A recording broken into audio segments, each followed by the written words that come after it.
अस्सलाम वालेकुम नहमदुहु व नुसल्ली अला रसूलिहिल करीम। अज़ीज़ भाइयों और बहनों, आज इस सीरीज़ में हम डिस्कस करेंगे कश्मीर में कारोबार की अपॉर्चुनिटीज़।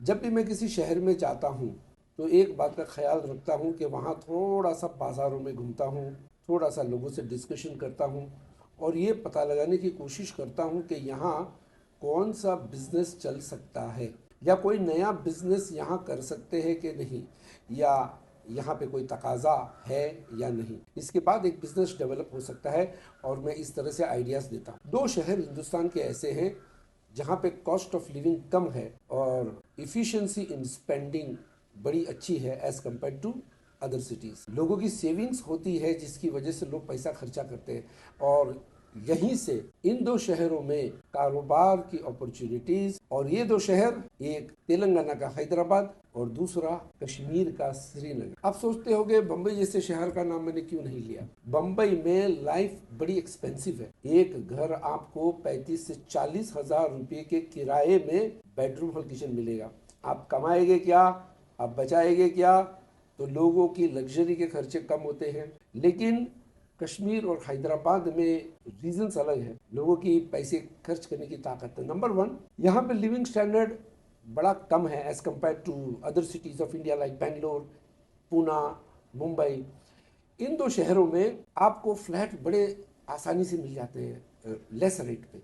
जैसे कि सईदाबाद, टोली चौकी, वहाँ पे आपको 15-20 हज़ार में बेडरूम हॉल किचन या 2 बेडरूम हॉल किचन मिल जाता है। तो कॉस्ट ऑफ लिविंग यहाँ कम है, होटलें अच्छी हैं, खाना पीना अफोर्डेबल रहता है। उसके बाद ये दो शहर ऐसे हैं जहाँ पे बहुत सारे टूरिस्ट आते हैं और जिस शहर में टूरिस्ट बहुत आते हैं, यकीन सी बात है कि वहाँ पे लोगों की बिजनेस को स्कोप अच्छा मिलता है। कोई नई चीज़ आ गई, लोगों ने ले लिया, होटल है, फलाना ढिमका, बहुत सारी चीज़ें बढ़नी मांग शुरू हो जाती है। उसके बाद इन दो शहरों में एजुकेशन का डिमांड बहुत है। हालांकि डिमांड दिल्ली में भी है, बम्बई में भी है, लेकिन आप कॉस्ट कंपेयर कीजिए तो आपको समझ में आएगा कि क्यों ये दो शहर बिजनेस के लिए बहुत अच्छे हैं। आप कॉस्टिंग कंपेयर कीजिए, लिविंग स्टैंडर्ड। कश्मीर और श्रीनगर में एजुकेशन बहुत टॉप पे जा रहा है। कश्मीर में छोटे छोटे गाँवों से लोग पढ़ने आते हैं शहर में, श्रीनगर में रहते हैं और पढ़ लिख कर कोई डॉक्टर बनता है, कोई इंजीनियर बनता है। इन दो शहरों में पैसे कमाने वाली बहनें भी बहुत सारी पढ़ी लिखी लड़कियां ऑफिसों में काम करती हैं, टीचिंग करती है, टीचर्स रहती हैं स्कूलों में।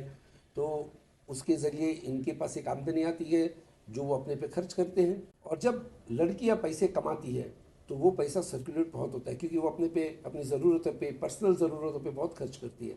कोई ब्यूटी पार्लर, कोई वेट लूजिंग में, किताबों में, गिफ्ट आइटम्स में, कैजुअल ड्रेसेस में।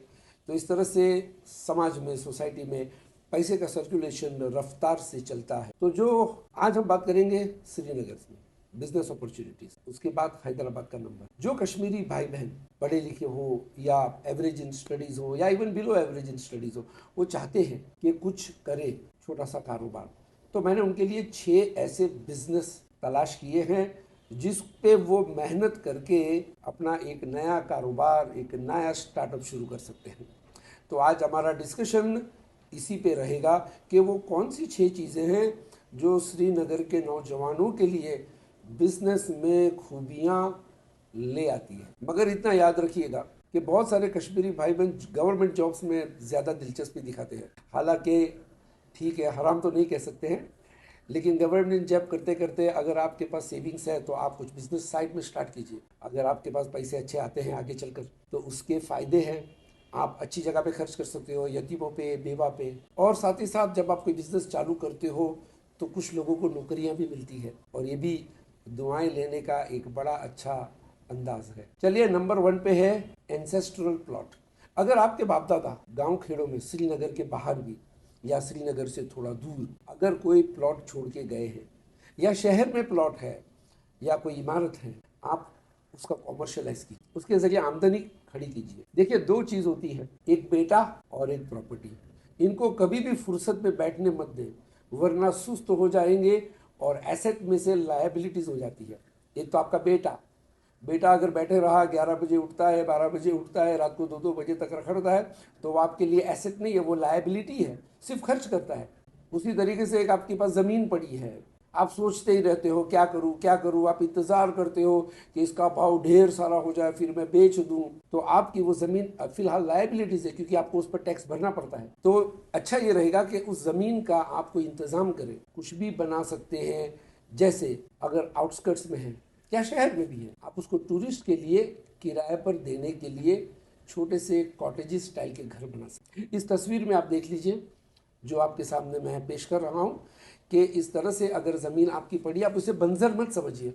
ज़मीन कभी बंजर नहीं होती है। हाँ, अनाज अगर नहीं उगता, फल सेब अगर नहीं उगते, तो आप कॉटेज इंडस्ट्री में जा सकते हो। आप कॉटेजेस बनाकर टूरिज्म में आप किराए से दे सकते हैं। और आजकल लोगों को कॉटेजेस में रहने का बड़ा शौक है, खास करके दिल्ली, बम्बई, पूना, बेंगलोर, कलकत्ता जैसे शहर के रईस लोगों को ऐसी दुनिया में जाकर रहना है जहाँ पे नेचर कि गोद में बैठकर वो आराम करे, थोड़ा सा अपने फैमिलीज के साथ अच्छा वक्त गुजारे। अगर आपका एक कॉटेज है या आपके पास ज़मीन है, छोटे छोटे 3-4 कॉटेजेस बनाइए, उसको भाड़े पे दीजिए। किस तरह से देना, किस तरह से बनाना, ये आप प्रोफेशनल्स के साथ डिस्कशन कर सकते हैं। Number 2, find out some location जहाँ पे टूरिस्ट लोग बहुत आते हैं। टूरिज्म करते करते कहीं रुक कर थकान दूर करते हैं, फ्रेश होने के लिए गाड़ियों से बसों से उतरते हैं। वहाँ पे आप चाय नाश्ता का छोटा सा रेस्टोरेंट या आप समझ लीजिए ईटरीज खोल सकते हैं, बल्कि खोलनी चाहिए। मैं जब भी बस में जाता हूँ, अगर 300 किलोमीटर का रूट है तो कम से कम 3 बार बस रुकती है, और उतर कर सबसे पहले चाय नाश्ता, सबसे ज़्यादा चाय नाश्ता। हिंदुस्तान भर में चाय नाश्ता, ये बिजनेस कभी भी फ्लॉप नहीं होता और इसे कभी भी छोटा नहीं समझना चाहिए। अलबत्ता आप स्नैक्स के साथ, चाय के साथ नई वैरायटीज ऐड कर सकते हैं, क्योंकि श्रीनगर एक ऐसा शहर है जहाँ पे हिंदुस्तान भर के लोग आते हैं। बंगाली आता है, मराठी आता है, गुजराती, तमिल, कर्नाटका के लोग, कन्नड़, मलबारी, पूरे हिंदुस्तान के लोग आते हैं, राजस्थानी। इनके खाने की टेस्ट अलग होता है, इनका मिजाज अलग होता है। खास करके शाम के नाश्ते या चाय के साथ के नाश्ते के टेस्ट अलग होते हैं। पता लगाइए और बनाइए और बेचिए।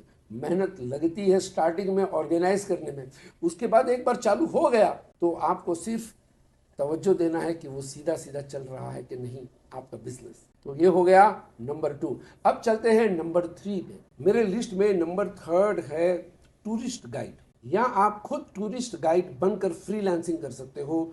फेसबुक पेजेस, इंस्टाग्राम पे आप बता सकते हो कि हम टूरिस्ट गाइड है, आपको कश्मीर पे हम नई नई जगहों पे ले जाएंगे। लोग 4-5 ही जगहों पर जाते हैं, पॉइंट्स पे खुश होकर आ जाते हैं, हाँ हाँ हाँ कश्मीर देखा, लेकिन कश्मीर में बहुत सारी चीज़ें और भी देखने की है, एक्सप्लोर करने की बाकी है। अगर आपको घूमने फिरने का शौक है तो आप टूरिस्ट गाइड बन जाइए। फ्रीलांसिंग, नौकरी मत कीजिए, फ्रीलांसिंग। फ्रीलांसिंग से आपको इंटरनेट, इंस्टाग्राम से आपको मिलते रहेंगे कस्टमर्स, आप उनका इस्तकबाल कीजिए, उनके लिए होटल वोटल का भी इंतज़ाम कर सकते हो, इसमें आपको कमीशन मिलेगा। और रेस्टोरेंट्स के साथ ट्यूनिंग कर सकते हो, भैया Rajasthani food, Gujarati food, vegetarian food, Marathi food, spicy food, इस तरह से आप 2-4 रेस्टोरेंट के साथ ट्यूनिंग कर सकते हैं। पूरा उनको वहीं बैठे बैठे आप ऑर्गेनाइज करके दें। और अगर आप बहन है, हमारी बहन अगर टूरिस्ट गाइड बनना चाहती है तो उसके लिए भी बड़ी अपॉर्चुनिटीज़ है। लेडीज़ बहुत तादाद में आजकल अपनी अपनी बसें करती हैं, 25-30 लड़कियों का ग्रुप और 30-35 लड़कियों का ग्रुप, या हवाई जहाज़ से या स्कूलों से, कॉलेजों से आते हैं और ये प्रेफर करते हैं कि कोई लेडी टूरिस्ट गाइड मिले तो अच्छा। तो अगर आप बहन है, पढ़ी लिखी है, आपको जगहों से वाकिफियत है, आप जानते हो कि कौन सी जगह कहाँ अच्छी मिल सकती है, तो आप अपना tourist guide as a female शुरू कर सकते हैं। उसके साथ ही साथ अगर ये नहीं करना है तो आप टूरिस्ट गाइड सेंटर बनाइए और फ्रीलांसर गाइड्स को रखिए। कॉलेज के लड़के लड़कियां अगर पार्ट टाइम करना चाहते हैं, उनको थोड़ी सी ट्रेनिंग दीजिए, बातें कैसे करना। जैसे मैं अक्सर ट्रेन करता हूं लोगों को हॉस्पिटैलिटी इंडस्ट्री में। अगर आप में से किसी को हॉस्पिटैलिटी इंडस्ट्री में ट्रेनिंग चाहिए तो इंशाल्लाह मेरा राब्ता रख सकते हैं आप। I will come and train your tourist guides. तो आप इन टूरिस्ट गाइड्स को तैयार कीजिए। कॉलेज के स्टूडेंट्स रहते हैं पार्ट टाइम, किसी को काम करना है, किसी को फुल टाइम काम करना है, या कोई ऑलरेडी है गाइड, इस तरह से आप फ्रीलांसर्स को रखिए और देखिए। कैरेक्टर वैरेक्टर का भी थोड़ा सा ध्यान रख लीजिएगा, पूरी इंक्वायरी कीजिए, उसके बाद आप अपने कस्टमर्स इनके हवाले कीजिए और पूरी की पूरी रिपोर्टिंग रखिए। कहाँ पहुँचे, कितने बजे पहुँचे, सही सलामत सब आए कि नहीं, इस तरह की सर्विस टूरिस्ट गाइड कंपनी दे सकती है। बड़ा मज़ेदार बिजनेस है, इसमें कोई ज़्यादा इन्वेस्टमेंट नहीं है। मार्केटिंग अच्छी तरह से धमाल से करनी चाहिए। कैसे करेंगे, कुछ विजिट कार्ड्स बनाइए और वही फेसबुक पेजेस पे जो कश्मीर के पेजेस हैं, जो गुजरात के पेजेस हैं, अलग अलग शहरों के पेजेस रहते हैं, अलग अलग इंडस्ट्रीज़ के पेजेस रहते हैं, वहाँ जाकर आप अपना विजिट कार्ड या अपने बिजनेस का इंट्रोडक्शन दे सकते हैं। उसके बाद अगर आपके पास जगह है शहर में, खास करके श्रीनगर, अनंतनाग, इस तरह से बड़े शहरों में, वहाँ पे बहुत सारी कॉलेज और यूनिवर्सिटीज़ है और गांव खेड़ों के बच्चे वहाँ पढ़ने आते हैं। आपको क्या करना है, इनके लिए हॉस्टल का इंतज़ाम करना। एक इमारत है, सपोज आपके बाप दादा की कोई इमारत पड़ी है पुरानी, अच्छी तरह से साफ़ कीजिए, फैसिलिटीज़ रखिए, बाथरूम अच्छे बनाइए, 4-5 बेड्स रखिए, बिस्तर रखिए, बेडरूम्स रखिए, इंडिविजुअल या डॉर्मेटरी सिस्टम, और अफोर्डेबल फीस से आप रखिए। आप महसूस करोगे कि बहुत सारे बच्चे आते हैं। इसमें एक और चीज़ है, बहुत सारे बच्चे नीट और कॉम्पिटिटिव एग्ज़ाम की प्रैक्टिस के लिए, कोचिंग के लिए भी गांव खेड़ों से आना चाहते हैं, उनको भी वहाँ रहना है, उनके लिए भी इंतज़ाम हो सकता है। तो इस तरह से डॉर्मेटरी सिस्टम का बिजनेस बड़ा अच्छा है। अगर आप कोई बहन है तो एक्सक्लूसिव लेडीज़ के लिए भी डॉर्मेटरी चालू कर सकते हैं। बहुत सारी बहनें हैं छोटे छोटे गाँवों में, श्रीनगर के आसपास के, जिनको पढ़ने का शौक़ है लेकिन उनके गांव में वो सहूलतें नहीं है, तो वो वहाँ आकर they can study, they can improve their performance और अच्छी तरह से सेफ एंड सिक्योर जगह पर रह सकती है। अच्छी लड़कियों के साथ इनकी दोस्ती होती है और वहाँ से सिलसिला शुरू होता है प्रोफेशनल लाइफ का, जो हॉस्टल में ही शुरुआत होती है। 5वें नंबर की लिस्ट पे है इत्तर का बिजनेस, परफ्यूम। और परफ्यूम का बिजनेस ऐसा है जो कभी भी मंदी में नहीं रहता। रमज़ान में लोग इत्तर खरीद कर खूब लगाते हैं, ईद के दिन तो शायद ही कोई मुसलमान होगा जो इत्तर नहीं लगाता होगा। और कुछ लोग जुमा भी खरीद कर लगाते हैं और बाज़ लोग इतने शौकीन होते हैं कि दिन में 5 बार लगाकर मस्जिदों में जाते हैं।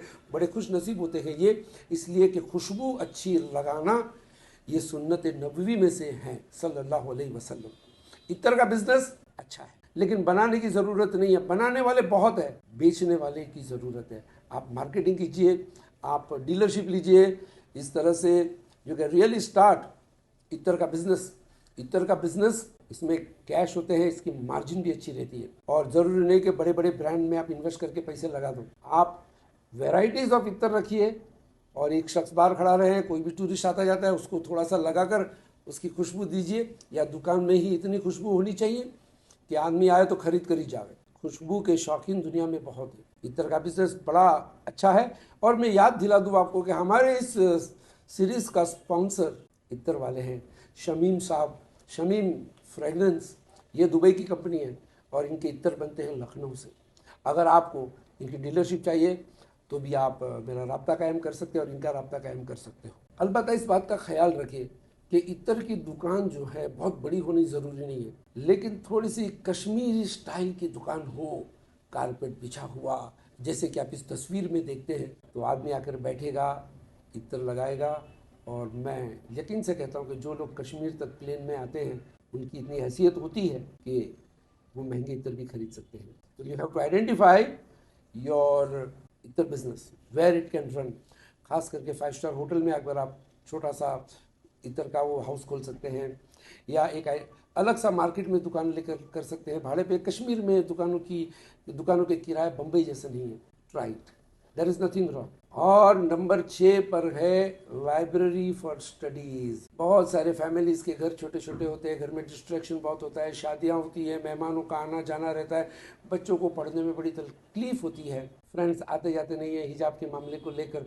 तो होना चाहिए एक पब्लिक लाइब्रेरी या एक प्राइवेट लाइब्रेरी खोलें, ऑफ कोर्स सीसी कैमरा के साथ, और वहाँ पे किताबें रखिए, health, public sector, business, education, इन सारी किताबों को आप रखिए। किताबों का शौक कभी कम नहीं होगा दोस्त। अल्लाह ताला ने पब्लिशिंग हाउस, कीबोर्ड्स बनाने की सलाहियत इंसानों को दी। उससे पहले अल्लाह ने जो वही नाजिल की उसे किताब कहा। मूसा अलैहिस्सलाम को किताब दी, कौन सा पब्लिशर था? किताब हर ज़माने में उसका एक चार्म रहा है, उसका एक अट्रैक्शन रहा है, उसको पढ़ने वाले का एक बड़ा तबका इंसानियत में रहता है। उस ज़माने से, जिस ज़माने में बेस्ट सेलर्स नहीं थे और बुक शॉप्स भी नहीं थी इतनी, लोग लाइब्रेरी में जाकर पढ़ते थे। उसके बाद टीवी आया तो लोग कहते थे कि टेलीविज़न आया, किताबों का धंधा बंद हो जाएगा। आज हाल ऐसा है कि यूट्यूब की वजह से टेलीविज़न के सैटेलाइट चैनल्स का धंधा बंद हो रहा है या कम हो रहा है। आपने भी महसूस किया होगा। डीवीडी आके चली गई, वीसीडी आके चले गए, वीएचएस आकर, वीडियो कैसेट्स आके चले गए, ऑडियो कैसेट्स का ज़माना गया, लेकिन किताबें अभी भी उतनी ही बिकती है। तभी तो अल्लाह ताला ने किताब नाजिल की, वीडियोस और सीवी नाजिल नहीं किया। किताबें की लाइब्रेरी खोलिए, लोगों को पढ़ने का बहुत शौक़ है। इंजीनियरिंग, मार्केटिंग, बिजनेस, एमबीए, ये किताबें बड़ी महंगी होती है, लोग अफोर्ड नहीं कर सकते, तो लाइब्रेरीज में जाके पढ़ते हैं। चाय कॉफ़ी का भी एक छोटा सा ठेला डाल दीजिए, 10 रुपये 20 रुपये की चाय कॉफ़ी और बिस्किट 10-10 रुपये की, तो शाम तक के वो भी आपको कमा के देगा। मेंबरशिप लाइब्रेरी की अफोर्डेबल रखिए, किताबें घर मत ले जाने दीजिए, सिर्फ रेफरेंस सेक्शन की लाइब्रेरी रखिए यहाँ आकर पढ़ने का। अगर ले जाना है तो हैवी डिपॉजिट, क्योंकि अगर वो किताब नहीं लौटाया तो आप कि किताब के वॉल्यूम्स में से 15 वॉल्यूम, 10 वॉल्यूम की किताब में से एक वॉल्यूम अगर कम हो गई तो बाकी के वॉल्यूम्स अपाइज हो जाते हैं। तो लाइब्रेरी में एक छोटा सा कॉफ़ी सेंटर और साथ ही साथ स्टेशनरी, किसी को जेरोक्स कराना है, जेरोक्स मशीन 1-1 रुपया 2-2 रुपया, और फोटोकॉपी मशीन्स हो जाए कलर में, किसी को कोई प्रिंट आउट लेना है, यकीन रखिए इंशाअल्लाह ये बिज़नेस भी काफ़ी अच्छा है। इसकी एडवर्टीजमेंट कीजिए, मेहमानों को बुलाकर वहाँ टॉक्स रखिएगा, हेल्थ रिलेटेड, एजुकेशन रिलेटेड, क्योंकि यूरोप अमेरिका में बहुत सारी बुक शॉप्स में और लाइब्रेरीज में पब्लिक टॉक्स होते हैं, डिबेट्स होते हैं। आप अपनी लाइब्रेरी बनाइए और उसका सिटिंग अरेंजमेंट ऐसा कीजिए कि और भी मल्टीपल एक्टिविटीज़ हो सकती है, उसके ज़रिए आपकी आमदनी अलग अलग डायमेंशन से आ सकती है, सिर्फ लाइब्रेरी की मेंबरशिप ही नहीं। ये 6 आइडियाज़ हमने आपके सामने पेश कर दिए इस उम्मीद के साथ कि इनमें से कोई ना कोई तो आपको क्लिक ज़रूर होगा, और यकीनन मुझे आप बताइए, मैं इसका इंतज़ार करूँगा कि आपको मेरी इस वीडियो से क्या फ़ायदा हुआ। मुझे दुआएं दीजिए आप, और हमारे इस वीडियो के जो स्पॉन्सर हैं उनको भी दुआ दीजिए। अस्सलाम वालेकुम रहमतुल्लाहि व बरकातहू।